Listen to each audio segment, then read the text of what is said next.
అంబేద్కర్ కోనసీమ జిల్లా ఎర్రపోతవరం గ్రామంలో పింఛన్ల పంపిణీ కార్యక్రమంలో మంత్రి వాసంశెట్టి సుభాష్ పాల్గొన్నారు. సచివాలయం సిబ్బందితో ఉదయం 6 గంటల నుంచి ఇంటింటికి పెన్షన్లు పంపిణీ కార్యక్రమంలో ఆయన పాల్గొన్నారు.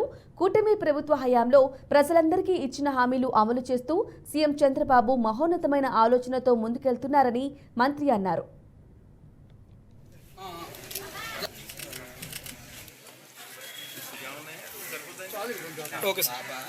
పాప చిన్న పాప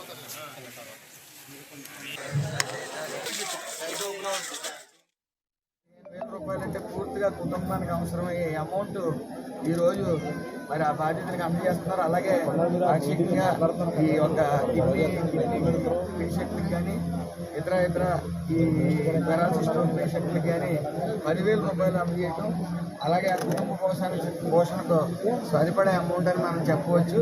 ఇలాంటి మహోన్నతమైన ఆలోచనతో ఎవరైతే కుటుంబంలో ఈ కిడ్నీ సమస్యతోని డయాలసిస్ సమస్య ఎదుర్కొంటున్న వాళ్ళు, అలాగే పూర్తిగా మంచానికి పరిమితమైన వాళ్ళకి 10,000, 15,000 రూపాయలు అందించుకుంటే ఒక రకంగా పూర్తిగా ఆ కుటుంబాన్ని దత్తత తీసుకున్నట్టు మనం అందరం గమనించాలి.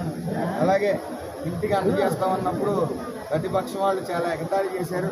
వాలంటరీ వ్యవస్థ అందించినవి అని ఈరోజు సచివాలయం స్టాఫ్తో ఇంటింట అందజేస్తున్నారు.